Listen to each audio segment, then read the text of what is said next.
एक मोठी बातमी बघतोय। डिसेंबर 2025 ते जानेवारी 2026 दरम्यान स्थानिक स्वराज्य संस्था निवडणुका होणार आहेत। या घडीची मोठी बातमी, स्थानिक स्वराज्य संस्थांच्या निवडणुकांविषयी महाराष्ट्रालाच लक्ष लागून राहिलेलं होतं या बातमीकडे की ह्या निवडणुका नेमका होतात तरी कधी।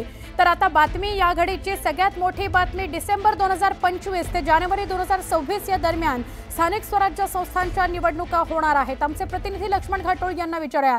लक्ष्मण, काल सुप्रीम कोर्टाने 2 याचिकांवर दिलेला निर्णय आणि आज लगेच माहिती समोर येतेय की डिसेंबर 2025 ते जानेवारी 2026 दरम्यान स्थानिक स्वराज्य संस्था निवडणुका होतील। काय सविस्तर सांगाल?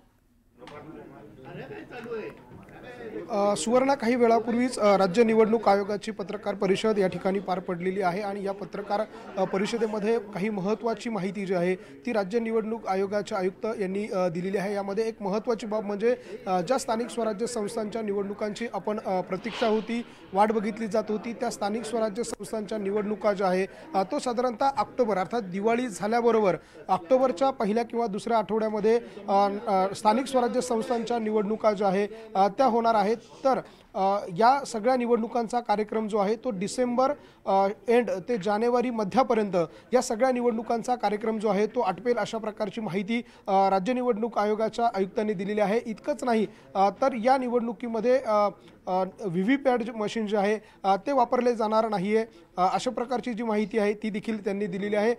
त्याचबरोबर ह्या निवडणुका ज्या आहेत त्या पारदर्शक व्हाव्या यासाठी देखील राज्य निवडणूक आयोगाकडनं केंद्र निवडणूक आयोगाच्या ज्या गाईडलाईन्स आहे त्या गाईडलाईन्सच्या मदतीनं त्या सगळ्या रचना ज्या आहे त्या केल्या जातील। त्याचबरोबर नव्यानं प्रभाग रचना ज्या आहे त्या केल्या जातील। वार्डची रचना जी आहे ती नव्यानं करण्याचं कामकाज त्या ठिकाणी सुरू आहे, ते देखील आवरेल। आणि 4 महिन्याचा कालावधी जो न्यायालयाने दिलेला आहे त्या 4 महिन्याच्या कालावधीमध्ये या सगळ्या निवडणुका संपवण्याबाबतची तयारी पूर्ण करण्यात आलेली आहे। लक्ष्मण, तुला थांबवते, तू असाच सोबत राहा। काँग्रेसचे नेते प्रवक्ते अतुल लोंढे आपल्या सोबत आहेत, त्यांच्याशी बोलूया। अतुल जी, डिसेंबर 2025 ते जानेवारी 2026 दरम्यान निवडणुका होतील असं कळतंय, तुमची पहिली प्रतिक्रिया? नाही, चांगली गोष्ट आहे। निवडणुका फार लांबलेल्या होत्या, 3 वर्ष बिना प्रतिनिधीच्या सगळ्या स्थानिक स्वराज्य संस्था होत्या। लोकांसमोर अनेक प्रश्न होते की एक्झॅक्टली जायचं, अप्रोच व्हायचं तर कोणाकडे व्हायचं, प्रशासकांकडे अप्रोच होणं सोपं नसतं। त्यामुळे आपला प्रतिनिधी नाही आहे, सगळा कारभार खोळंबला होता आणि लोकशाहीच्या दृष्टिकोनातून हे अतिशय वाईट आहे। त्यामुळे जर लवकरात लवकर निवडणुका झाल्या तर ती चांगलीच गोष्ट आहे। नक्की। कशा पद्धतीने काँग्रेसची पुढची पावलं असतील, या निवडणुकांना सामोरं जाताना काय रणनीती ठरली आहे, त्याच्यावर काम झालंय, कसं बघता तुम्ही?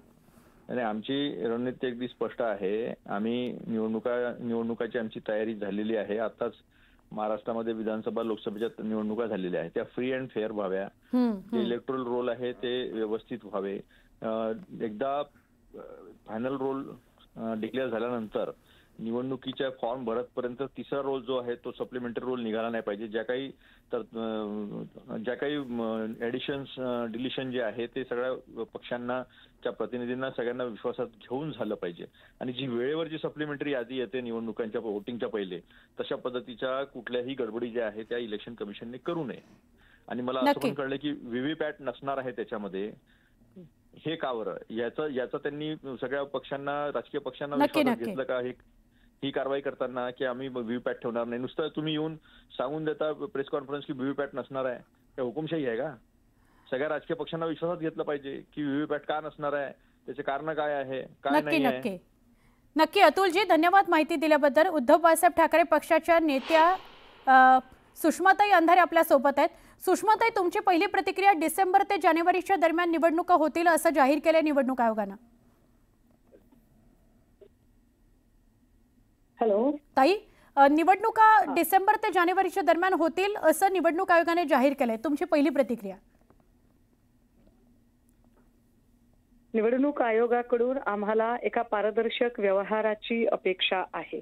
मुळात निवडणूक आयोगाच्या प्रमुखाची निवड करतानाची जी प्रक्रिया होती त्या प्रक्रियेमध्ये विरोधी पक्षनेते, सुप्रीम कोर्टचे जज, ही जी कमिटी होती ती कमिटीच त्यांनी आधी बरखास्त केली, ज्यामुळे त्या पारदर्शकतेवर प्रश्नचिन्ह लागलेला आहे।